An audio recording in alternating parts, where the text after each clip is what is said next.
The silent struggle of perception. It was a crisp autumn afternoon in Manhattan, and the golden leaves danced in the wind as Darren Ambrose made his way down Fifth Avenue. The city had always felt like a part of him, its rhythm, its unrelenting pulse. He wore his usual attire, a simple dark wool coat over a navy sweater and well-fitted jeans, effortlessly blending into the sea of faces moving through the streets. Yet despite his efforts to blend in, Darren knew that to some, he still stood out. He was a tall, imposing figure with rich brown skin and eyes that spoke of resilience, born from decades of navigating a world not always welcoming. Darren had learned early on that, no matter what he wore, or how professional his demeanor, there would always be those who judged him by his appearance first. Today, he was headed to one of the city's historic banks, housed in a grand building with towering marble columns and intricate bronze fixtures. The bank exuded old-world charm, and inside, the smell of polished wood and expensive cologne lingered. Chandeliers hung above, illuminating the spacious lobby where customers milled about, business executives in tailored suits, elderly couples seeking financial advice, and young parents managing their accounts. Darren had been here before, many times in fact. As the CEO of a successful tech company, his dealings with the bank were often high stakes, involving large sums and corporate transfers. But despite his status, each visit brought with it a familiar, gnawing feeling, a tension born not from the complexity of his financial dealings, but from the scrutiny of those who didn't know who he was. He could feel eyes on him as he approached the teller line, standing tall with a composed, neutral expression. Darren wasn't one to shy away from these situations, but he also didn't seek them out. He knew better than to react, aware that even the smallest response could be misconstrued. The line moved slowly, and as he waited, Darren allowed his mind to drift. He thought about his journey, how he'd gone from being a boy with big dreams in a small, impoverished neighborhood to the head of a multi-million-dollar enterprise. He had worked hard, endured countless challenges, and sacrificed much to get where he was. But no matter how far he'd come, there were always reminders that in the eyes of some, he didn't belong. Finally, his turn came. Darren approached the counter, offering a polite smile to the young woman behind the desk. She returned it, albeit a little hesitantly, as if unsure of how to interact with him. Darren didn't take it personally. He knew she was just doing her job. "Good afternoon," Darren said smoothly, handing over his identification and paperwork. "I'm here to finalize a corporate transfer." The teller began to review his documents, her fingers moving swiftly across the keyboard. Everything seemed to be progressing as expected until a voice interrupted from the side. "Can I help you with something?" The voice was sharp, almost accusing. Darren turned slowly, meeting the gaze of a man in his early 40s, dressed in a meticulously tailored bank uniform. His nameplate read Michael Donovan, and his posture radiated authority. There was something about the way Michael looked at him, a mixture of suspicion and superiority that Darren had encountered too many times before. "No, thank you," Darren replied calmly. "The teller is already assisting me." Michael didn't budge, his eyes narrowing as they flicked from Darren to the teller, and then back again. "What kind of transfer are you trying to make?" Darren raised an eyebrow, mildly taken aback by the man's tone. "A corporate transfer. I manage an account here," he said, his voice steady but firm. Michael's gaze lingered on Darren's face for a moment longer than necessary, as if trying to find a reason to distrust him. Darren could sense the unspoken tension, the silent judgment, and he remained composed, not allowing his irritation to show. This wasn't the first time he'd been treated this way, and unfortunately, he knew it wouldn't be the last. "May I see your ID?" Michael asked, ignoring the fact that Darren had already handed it to the teller. The teller hesitated, glancing at Darren as if silently apologizing for the intrusion. Darren sighed inwardly and nodded to her, gesturing for her to hand over his ID to Michael. Michael scrutinized the identification for what felt like an eternity, his eyes darting back and forth between the photo and Darren's face. Darren stood patiently, resisting the urge to roll his eyes at the unnecessary inspection. He knew that no matter how many credentials or forms of identification he provided, there would always be people like Michael who would question his presence in places like this. "Everything seems to be in order," Michael finally said, though his tone suggested he was still unconvinced. He handed the ID back to the teller, but didn't step away. Instead, he lingered, watching Darren closely as if waiting for him to make a wrong move. Darren ignored him and focused on the teller, who was now processing his transfer. But the weight of Michael's gaze bore down on him, a reminder of the prejudice that had followed him throughout his life. As the teller completed the transaction, Darren thanked her and took the receipt she offered. He nodded politely to Michael, his expression calm and composed. There was no point in confronting the man. Darren had learned long ago that confrontation rarely changed anything. Instead, he would let his actions and success speak for themselves. But as he turned to leave, Darren couldn't help but feel the familiar sting of injustice. He had done nothing wrong, nothing to deserve the suspicion and hostility that had been directed at him. Yet, here he was, once again reminded that in the eyes of some, he was not just Darren Ambrose, CEO of a tech company. To them, he was simply another black man in a place they didn't believe he belonged. As he stepped out into the cool autumn air, Darren took a deep breath, allowing the fresh breeze to clear his mind. He wouldn't let this moment define him or ruin his day. He had come too far to let the ignorance of others hold him back. Little did he know, this encounter was only the beginning of a series of events that would test not only his patience, but also his resolve. For the man who had just questioned him, Michael Donovan, was about to make a grave mistake, one that would not only challenge Darren's sense of self-worth, but would also reveal a truth that no one in the bank could have anticipated. And in doing so, Darren would show them all that appearances can be deceiving, and that true power lies not in how others see you, but in how you choose to see yourself. The unraveling misunderstanding. As Darren left the bank, the weight of Michael Donovan's suspicious gaze still lingered in his mind. He shook his head, pushing the encounter to the back of his thoughts. There were bigger things to focus on, meetings to attend, contracts to finalize, and a company that depended on his leadership. For years, Darren had made a practice of compartmentalizing the casual racism and microaggressions he faced. Today would be no different. But fate, it seemed, had other plans. Later that afternoon, as Darren sat in his office high above Manhattan, reviewing documents for an upcoming merger, his phone rang. He glanced at the caller ID. It was from the very bank he had visited earlier. "Good afternoon, Mr. Ambrose," came the voice of a woman, calm but with an edge of formality. "This is Jennifer Williams from Diamond Reserve Bank. I'm calling regarding your recent transaction." Darren leaned back in his chair, a frown creasing his forehead. "Yes, I completed that transaction earlier today. Is there an issue?" There was a brief pause on the other end of the line, and Darren's unease grew. "I'm afraid there's been a complication. It seems that there's a discrepancy with the paperwork submitted, and we've temporarily frozen the account pending further verification." Darren sat up straighter, his tone sharpening. "A discrepancy? What kind of discrepancy? I've never had any issues with my account before." "I understand, Mr. Ambrose," Jennifer replied, her voice carefully measured. "But this was flagged during a routine check. We'll need you to come back into the bank to clear this up."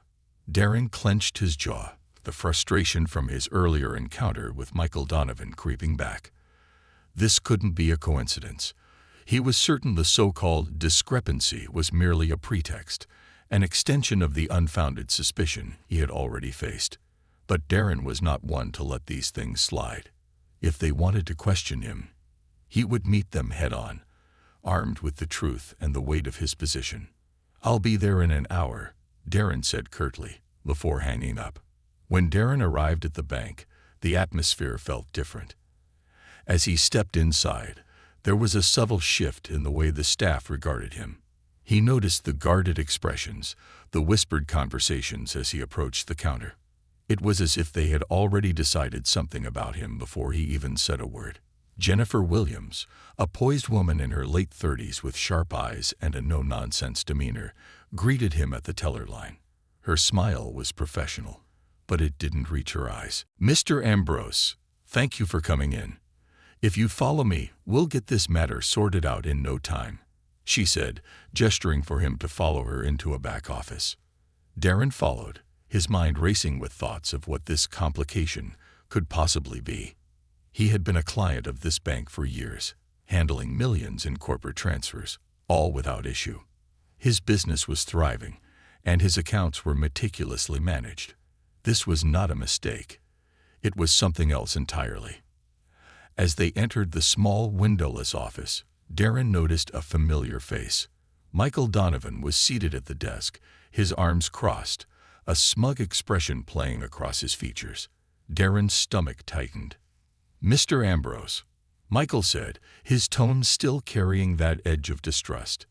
"We've been reviewing the documents you submitted earlier, and there's something we need to address." Darren remained standing, his eyes locked on Michael. "What exactly is the problem?"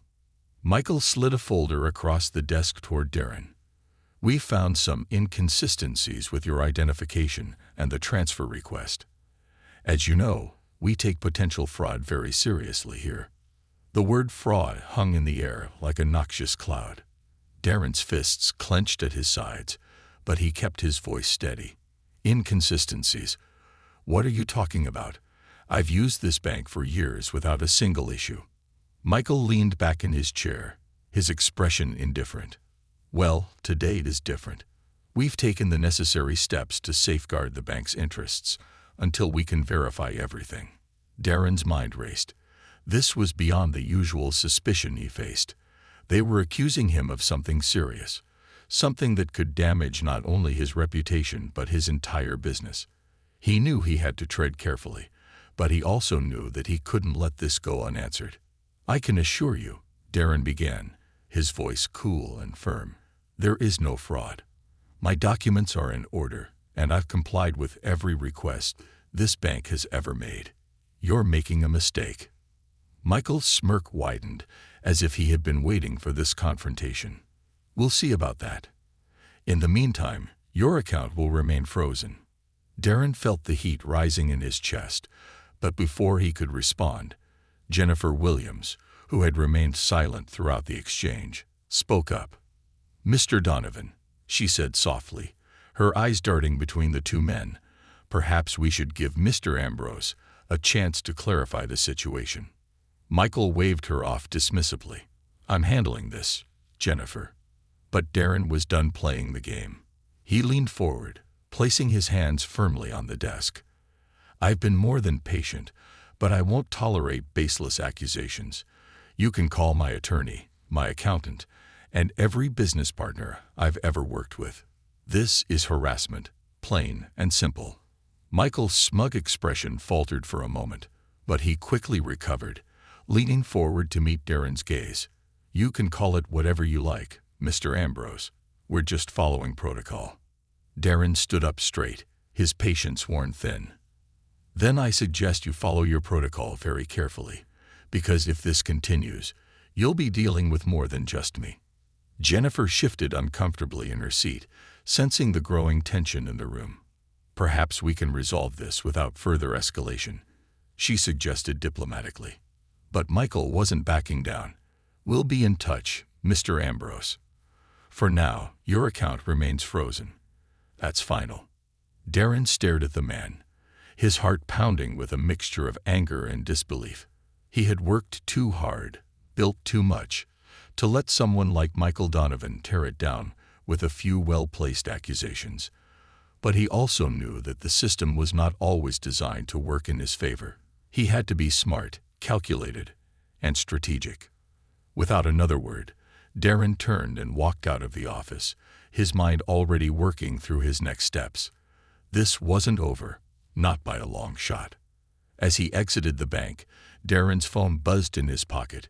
It was his attorney, Grace Thompson, one of the sharpest legal minds in the city and a longtime ally of Darren's. "I just heard," Grace said without preamble. What's going on? Darren filled her in on the situation, keeping his voice measured as he recounted the events of the day.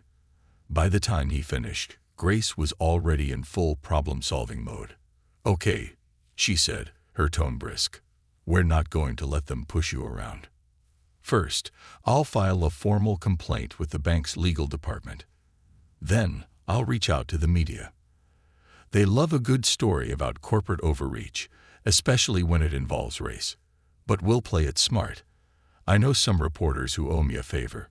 We'll control the narrative." Darren nodded, a sense of calm settling over him. He had people in his corner, people who knew how to fight back against injustice. This was a battle he hadn't wanted to fight, but now that he was in it, he wasn't going to back down. "Thanks, Grace," he said. "Let's get to work." As he hung up the phone, Darren knew that what had started as a simple visit to the bank had now escalated into something much larger. But if there was one thing he had learned in his life, it was that adversity only made him stronger. Michael Donovan had no idea who he was dealing with. The unseen battle. Darren Ambrose walked out of the bank, each step heavier than the last, his mind racing through the implications of what had just transpired. The audacity of Michael Donovan, and the bank's decision to freeze his account without cause. It was not just a matter of inconvenience. It was personal. Darren had faced prejudice all his life, but never had it directly threaten the stability of his business. This was more than a misunderstanding. It was a direct attack on his identity, his success, and everything he had built from the ground up. As he crossed the bustling street, the familiar sounds of Manhattan swirled around him.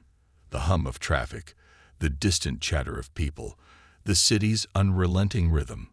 But Darren's focus was laser-sharp. He had a plan now.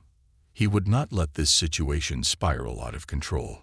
Grace Thompson, his trusted attorney, was already on the case, and Darren knew that with her by his side, the bank had no idea what kind of storm was coming their way. He reached his office building, a sleek skyscraper with glass windows that reflected the shimmering autumn sun. Inside, his assistant, Kim, greeted him with a warm smile. "Mr. Ambrose, how did the meeting go at the bank?" Darren's expression remained unreadable as he nodded toward her. "Let's just say things didn't go as planned. I'll need to get Grace on a call with the team this afternoon. Make sure the accounts team knows we're dealing with some delays, but nothing they can't handle. I'll fill you in on the details later." Kim's smile faded slightly as she noted the seriousness in his tone. "Of course, Mr. Ambrose. I'll set up the call immediately." Darren headed into his office and closed the door, taking a deep breath as he sat down at his desk. He opened his laptop and began reviewing emails, but his thoughts kept circling back to the events at the bank. He had been here before, not with his company, but with the constant need to prove his legitimacy, his right to stand in spaces that others seemed to walk through so easily. And it burned him that despite all he had accomplished, the world still saw him through a narrow lens. He glanced out the window at the city below. The skyline stretched out in every direction, a reminder of the vastness of the world, and how small certain minds could be. But Darren knew that in moments like these, the only way forward was to keep pushing. He'd fight back, not just for himself, but for all the people who faced the same silent judgment, who had to work twice as hard just to be seen as equal. His phone rang, pulling him from his thoughts. It was Grace again. "Darren, I've just spoken with the bank's legal department. They're not backing down yet," she said, her voice tight with frustration. "But don't worry, I've already contacted a few media outlets, and I've filed a formal complaint with the city's banking commission. We're going to make this public. They can't just freeze your account based on some baseless suspicion." Darren leaned back in his chair, considering the weight of what was happening.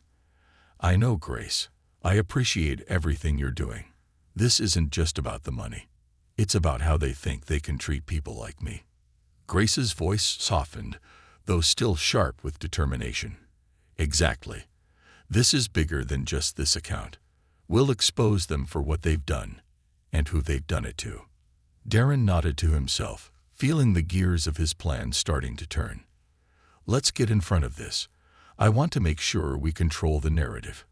I don't want to come off as just another angry CEO.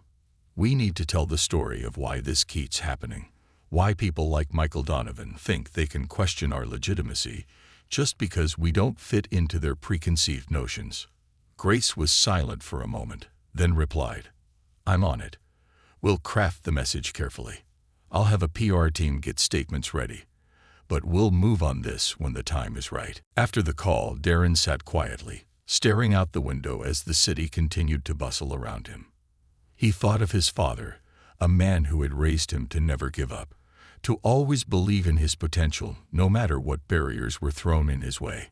His father had been a mechanic, a blue-collar worker who had faced his own struggles in a world that didn't always respect his hard work. Darren had promised himself long ago that he would succeed, not just for himself, but to honor the sacrifices his father had made.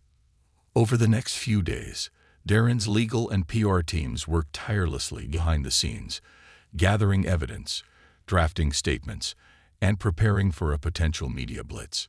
Meanwhile, Darren continued to run his company, making sure that no matter what obstacles were thrown in his path, his employees and clients never felt the impact of his personal battles. But inside, the fire still burned. He was determined to right this wrong. One afternoon, as Darren was preparing for a board meeting, Kim knocked on his door. "Mr. Ambrose, there's someone here to see you. He says it's urgent." Darren frowned, glancing at his watch. "Who is it?" Kim hesitated. "It's Michael Donovan, from the bank." Darren's eyes narrowed. The audacity of this man showing up at his office after everything that had happened was unbelievable. But Darren was nothing if not strategic. He stood up, straightened his jacket, and nodded. "Send him in." Moments later, Michael Donovan entered the office, his posture stiff and his face pale. The confidence Darren had seen in him at the bank was gone, replaced by something closer to desperation.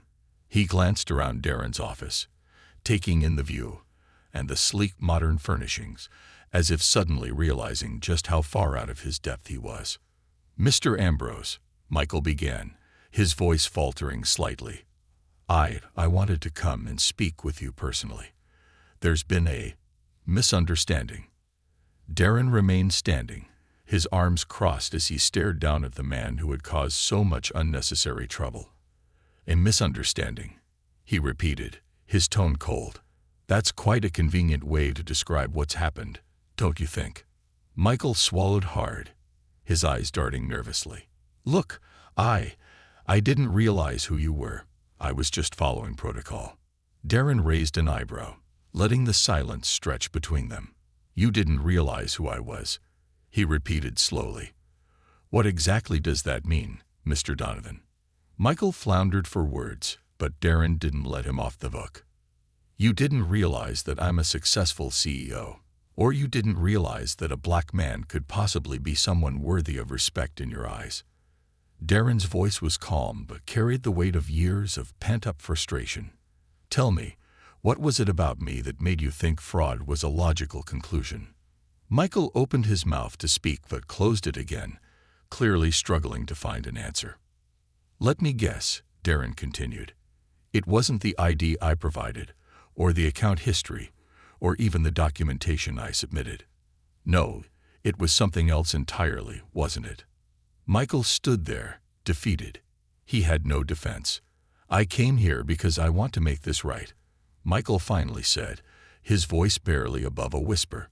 "I realize now that I made a mistake, a serious one. The bank is offering to restore your account immediately. We don't want this to escalate." Darren's lips curled into a bitter smile. "Oh, this will escalate, Mr. Donovan. It already has. You see, this isn't just about restoring my account. This is about the principle of the matter. I didn't come this far to be treated like an imposter in my own life. You think you can make this go away with an apology?" Michael took a deep breath, looking more and more uncomfortable. "I'm sorry, Mr. Ambrose. Truly, But Darren cut him off. "Sorry isn't enough. This isn't just about me. This is about everyone who's ever been judged unfairly, who's had to prove their worth just to be treated like a human being. He stepped closer to Michael, his voice firm. "You're going to face the consequences of your actions, Mr. Donovan. And when this story comes out, it's not just my name that will be on the front page. It'll be yours. You've made your choice. Now, you'll live with it." With that, Darren turned his back on Michael and walked to the window, staring out over the city. He didn't need to say anything else. The silence was enough. Michael left quietly, his shoulders slumped in defeat. Darren stood there for a long time, feeling the weight of the encounter settle over him. This wasn't the end of the fight. It was just the beginning. The power of truth. Darren stood by the window, watching the clouds shift over the Manhattan skyline, still feeling the weight of his confrontation with Michael Donovan. The office was silent, save for the distant hum of the city below. But Darren's thoughts were far from calm. The battle with the bank wasn't over. It was only just beginning. He knew that Michael's visit hadn't been motivated by genuine remorse. The bank was scrambling, desperate to avoid a public relations nightmare. They were trying to preempt the storm Darren was preparing to unleash. But Darren had no intention of backing down. For far too long, he had endured these subtle, and not so subtle, insults to his dignity and character. This was a fight for something much bigger than his frozen bank account. It was about respect, recognition, and a demand for the world to see him as the powerful, accomplished man he was. As he turned away from the window, Darren's phone buzzed on his desk. It was a message from Grace Thompson. Grace got the response from the bank's legal team. They're offering a settlement, but it's clear they're trying to sweep this under the rug. I say we push forward. Let me know your thoughts. Darren smirked. A settlement. They wanted him to disappear quietly, accept their apology and some financial compensation, and walk away as if nothing had happened. But Darren knew better. Accepting their offer would only reinforce the idea that they could buy their way out of accountability. That wasn't an option. Darren, no settlement. We move forward. Let's prepare for the next steps. Darren's fingers hovered over the keyboard for a moment before he sent another message to Grace. Darren, and let's make sure we control the narrative. I want this to be about more than just me. This is about how people in power treat those they see as less than. We can't let them frame it as a misunderstanding.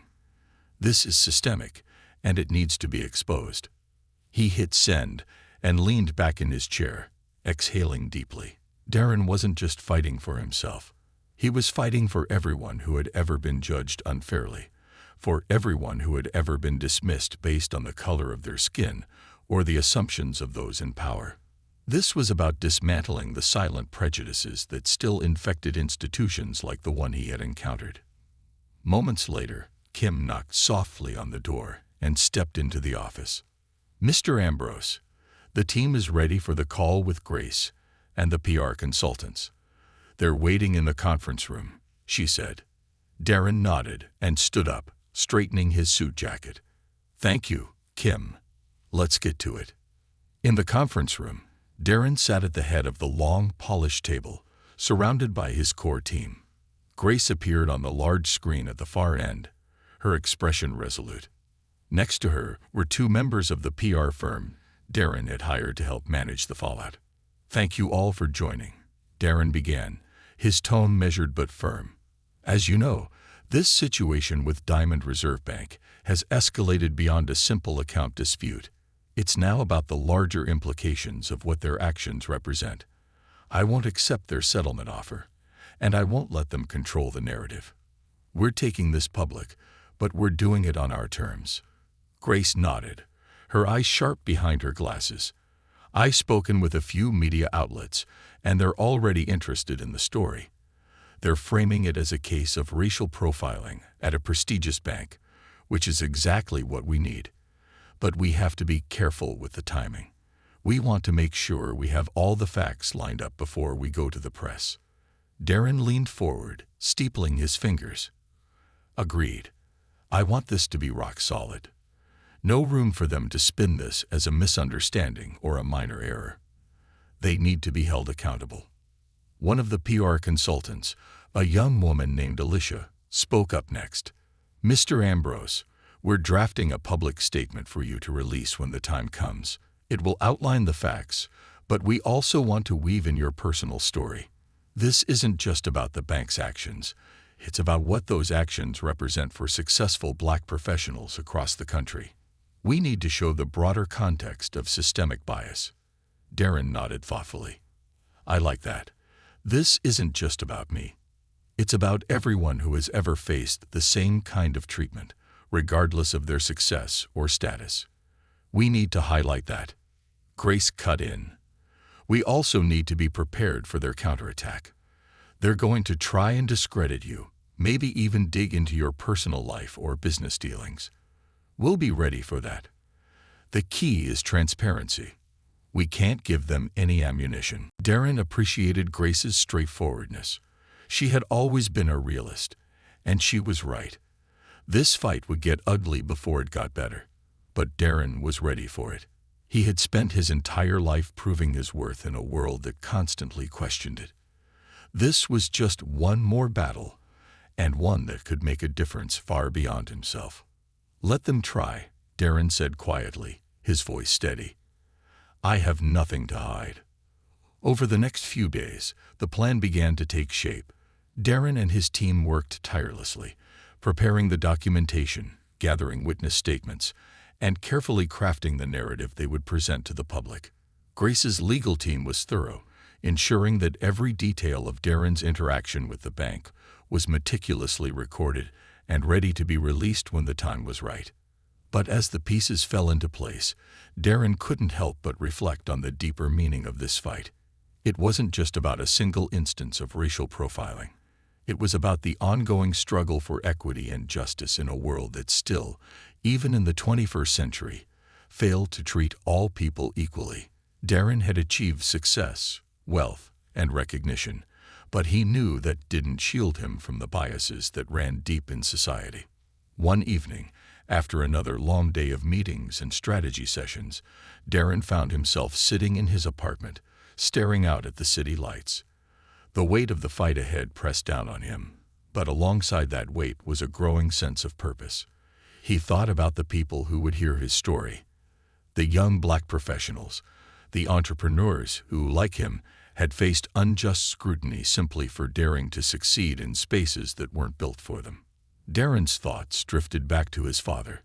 He could still hear his father's voice in his head, telling him, "Son, the world may not always see you for who you are, but you need to know your worth, and you need to make them see it.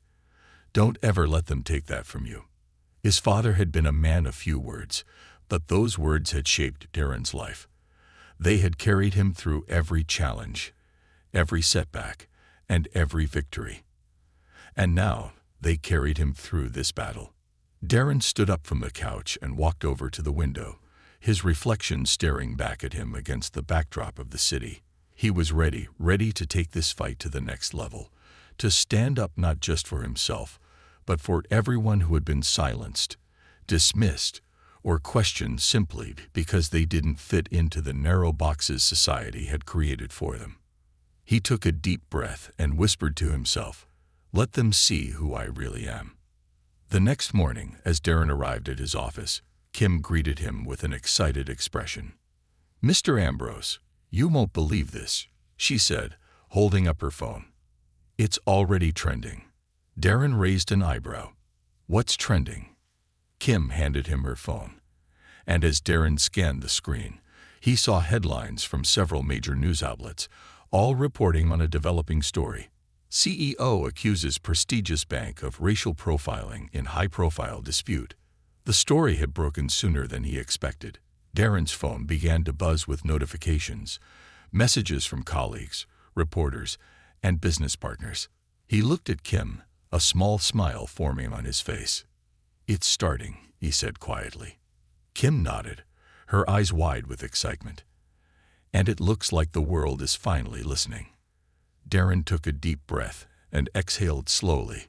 The fight was far from over, but the battle had begun. And for the first time, it felt like the power was shifting. The ripple effect. The headlines continued to spread like wildfire. Black CEO challenges prestigious bank over alleged racial profiling. Prominent entrepreneur speaks out against systemic discrimination in financial institutions. Darren Ambrose, the man who won't back down. By the afternoon, Darren's story had captured the attention of not just the local press, but national outlets as well. His phone buzzed constantly with calls from journalists wanting to cover the unfolding saga, but Darren remained focused. Grace had briefed him on the importance of controlling the message, and the time for interviews would come. For now, they needed to ride the wave of public interest and keep the pressure on Diamond Reserve Bank. In his office, Darren sat with Kim, reviewing the flurry of media attention they'd received. It was surreal, watching his personal struggle play out on a national stage. His confrontation with the bank had become more than a dispute over an account freeze. It was now a symbol of the broader issue of racial bias within corporate and financial systems. And while Darren welcomed the opportunity to bring attention to the cause, he knew there were risks. The bank wasn't going to stay silent for long. "They're going to push back," Darren said, glancing up from his screen. "They'll have to respond publicly soon, and when they do, they'll try to discredit me." Kim nodded, her expression serious. "You're right. They'll probably frame it as a misunderstanding or claim it was just a mistake." Darren leaned back in his chair, tapping his fingers on the desk. "That's why we need to stay ahead of them. This can't just be about me. It has to be about the broader issue, about how many people this happens to every day, people who don't have the platform or resources to fight back." Kim looked thoughtful for a moment before speaking. "What if we amplify other voices? Bring in people who've experienced similar situations, but never had the chance to speak out. It could show this isn't an isolated incident." Darren's eyes lit up at the suggestion. "That's a great idea. Let's start gathering stories from others. People who faced discrimination in financial institutions, corporate spaces, even everyday interactions. If we can highlight that this is systemic, we'll build a stronger case." Kim quickly made notes, her mind already working through logistics. "I'll reach out to some advocacy groups and see if they can connect us with individuals who'd be willing to share their stories. This could really take the narrative to the next level." Darren smiled, feeling a renewed sense of purpose. "Exactly. This isn't just about me. It's about everyone who's been told, 'You don't belong here.' We're going to show them that we belong wherever we choose to be." The following days were a whirlwind of activity. Grace and her team continued to pressure the bank behind the scenes, while Darren and his team worked on gathering stories from people who had faced similar discrimination. Social media began to light up with the hashtag #WebAlong, as people from all walks of life shared their experiences of being marginalized or dismissed because of their race, gender, or background. Some of the stories were heartbreaking.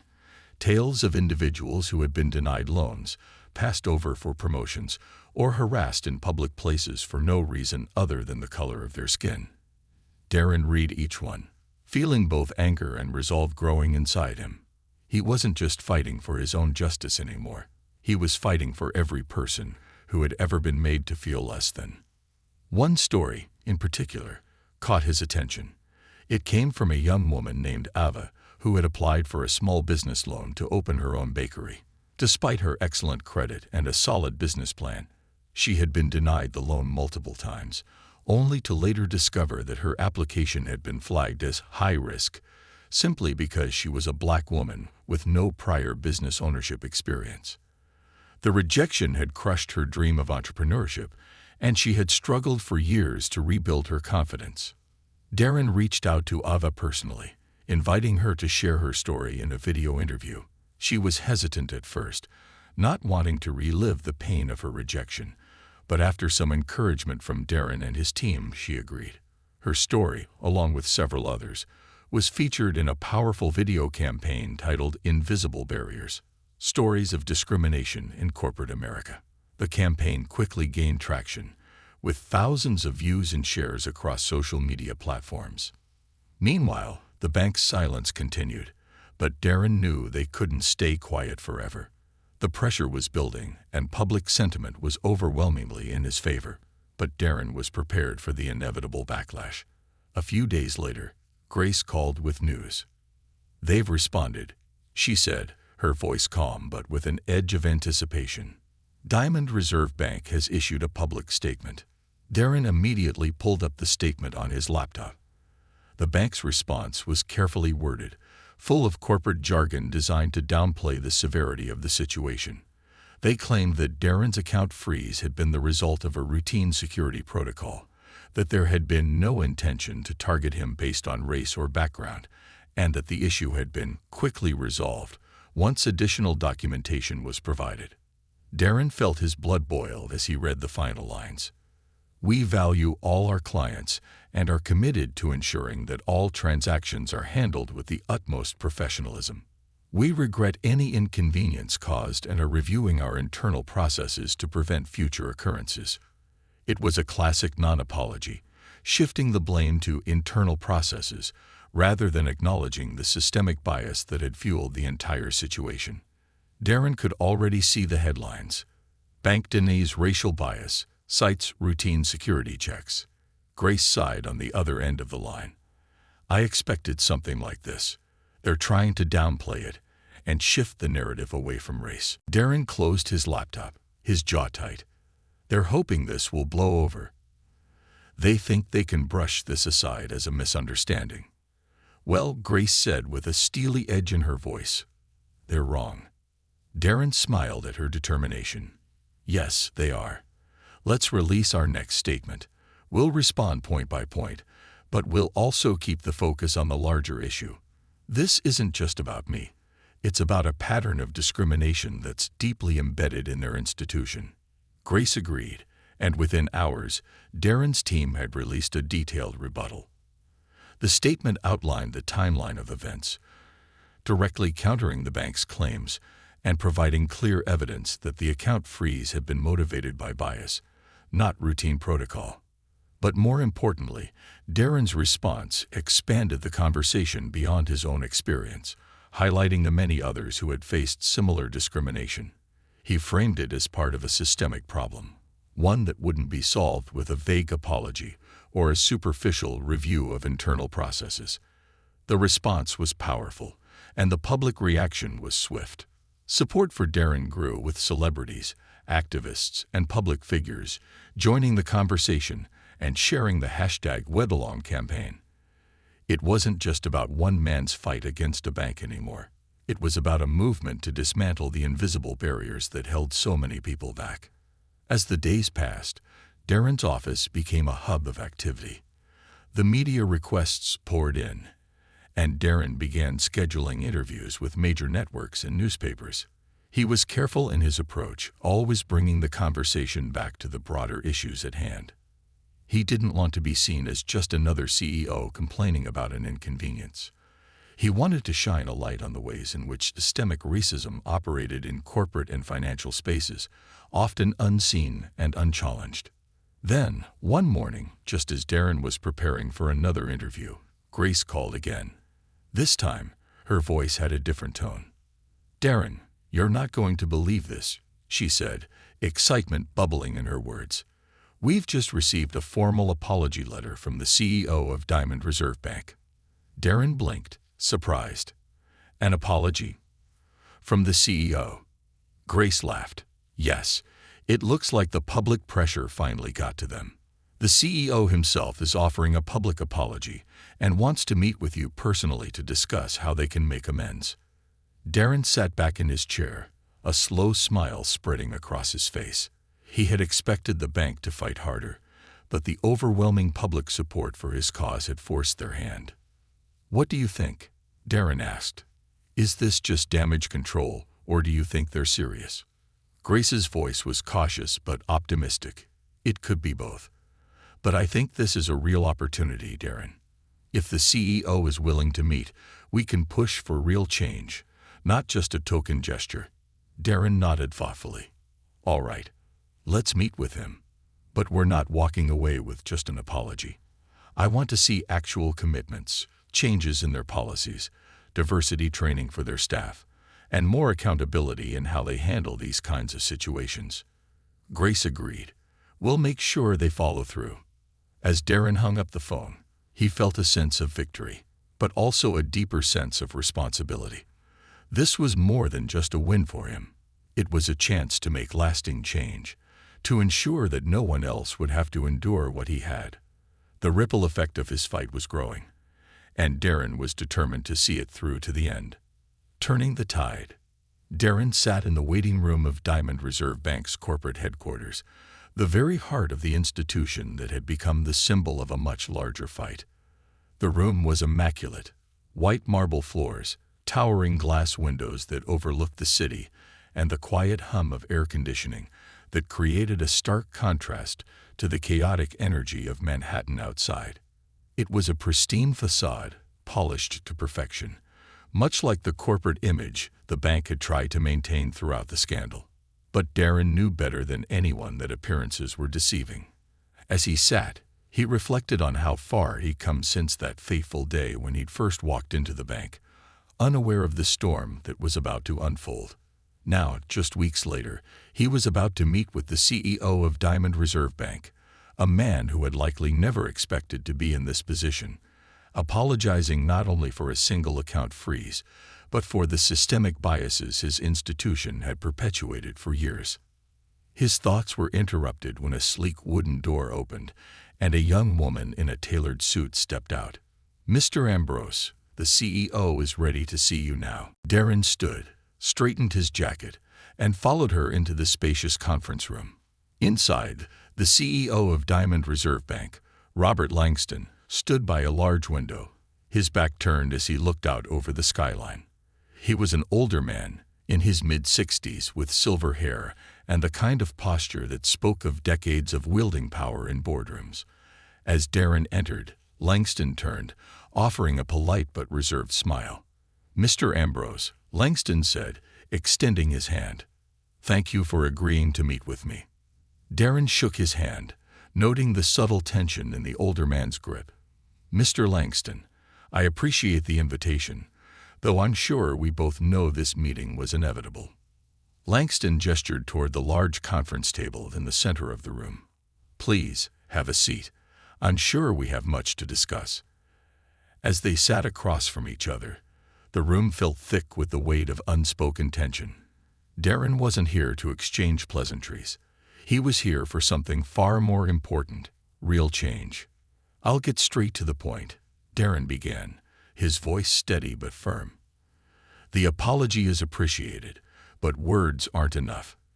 The incident with my account was not an isolated event.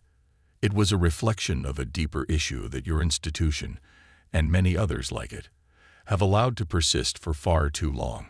This meeting is about more than fixing my personal experience.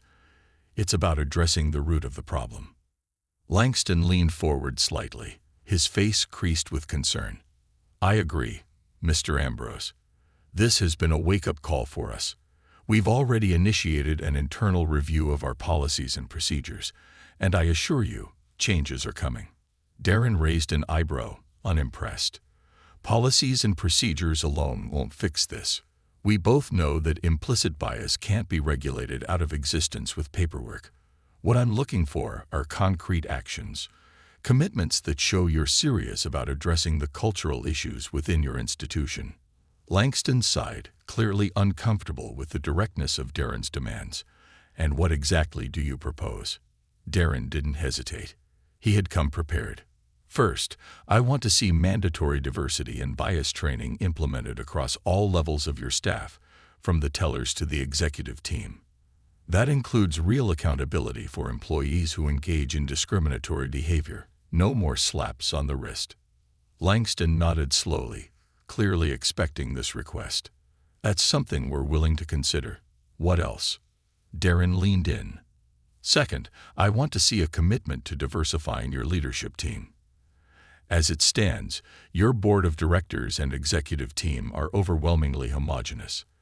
That needs to change. There are qualified professionals of color who deserve a seat at that table, and it's time they were given the opportunity." Langston's eyes flickered with unease. He had likely anticipated the request, but Darren could tell this was a sticking point.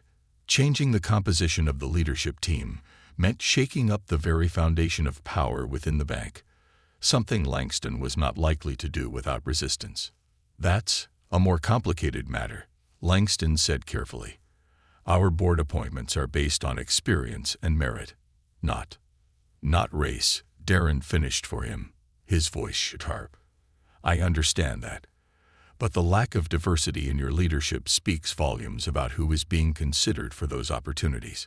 If you want to create real change, you have to start at the top. Otherwise, everything else is just window dressing." Langston's jaw tightened, but he remained composed. "I hear you, Mr. Ambrose. We'll take your suggestions under serious advisement." Darren wasn't finished. "Finally, I want to see Diamond Reserve Bank establish a community investment initiative. You've made billions in profit, but how much of that has gone into the communities that need it most? I'm talking about funding for minority-owned businesses, scholarships for students of color, and financial literacy programs in underserved neighborhoods. If you want to be seen as more than just another corporate giant, it's time to give back." Langston was silent for a long moment, his eyes studying Darren carefully. Darren could see the internal struggle playing out behind his polished facade. The CEO was weighing the cost of Darren's demands, both in terms of money and the potential backlash from shareholders. But Darren wasn't asking for charity. He was asking for justice, for equity, for the kind of change that would ripple far beyond the walls of this bank. After what felt like an eternity, Langston finally spoke. "These are bold requests, Mr. Ambrose, but I can see that you're not here for small, symbolic gestures. You're asking for a transformation." Darren met his gaze without flinching. "That's exactly what I'm asking for, because anything less would be a disservice to the millions of people who experience what I did, but don't have the platform to fight back." Langston exhaled slowly, then nodded. "Very well. I'll bring these proposals to the board. But I want to be clear, we can't overhaul the entire institution overnight. Change will take time." Darren smiled faintly, but there was no warmth in it. "Time isn't the issue, Mr. Langston. The issue is commitment. I'll be watching closely, and so will the public." Langston stood, signaling the end of the meeting. "We'll be in touch soon with our decisions. In the meantime, I want to thank you for your candor. This conversation, difficult as it is necessary." Darren stood as well, his posture resolute. "It is. But the real work begins after this conversation." With that, the two men shook hands, and Darren left the conference room, feeling the weight of what had just transpired. He knew the battle was far from over, but the seeds of change had been planted. Whether or not Diamond Reserve Bank followed through on its promises, Darren had made it clear that the status quo was no longer acceptable. A few weeks later, Darren sat in his office, scrolling through the news on his laptop. The #WeBelong campaign had taken on a life of its own, with hundreds of thousands of people sharing their stories of discrimination, marginalization, and resilience. Darren's video campaign, Invisible Barriers, had gone viral, sparking conversations across social media and in boardrooms around the country. Celebrities, politicians, and business leaders had joined the cause, using their platforms to amplify the message. But it wasn't just talk. Real action was happening. Several major banks had announced new diversity initiatives, and corporate leaders were pledging to take a hard look at their own internal practices. Darren had even received calls from CEOs of other companies, asking for his advice on how to implement meaningful change within their organizations. And as for Diamond Reserve Bank, they had made good on some of their promises. Mandatory diversity and bias training had been implemented, and Langston had publicly announced a multi-million-dollar community investment fund aimed at supporting minority-owned businesses and expanding financial literacy programs. The fight wasn't over, but progress was being made. Darren felt a sense of satisfaction, but he wasn't complacent. He knew that systemic change required constant pressure, and he was prepared to keep pushing. The world didn't change overnight, but with every step forward, The barriers that had once seemed insurmountable were slowly being dismantled. That evening, as Darren walked out of his office, the cool autumn air greeted him. He looked up at the city skyline, the lights twinkling like stars against the darkening sky. He thought about his father again, about the lessons he had learned as a boy watching his father work tirelessly in his small mechanic shop. His father had taught him that true strength wasn't about how much you could endure. It was about how you could transform the world around you, no matter how hard it pushed back. Darren smiled to himself as he walked down the street, the weight of the fight lifting slightly from his shoulders. The battle wasn't over, but the tide was turning. And as long as he had breath in his lungs, he would keep fighting, not just for himself, but for everyone who had ever been told they didn't belong. Because they did. They always had.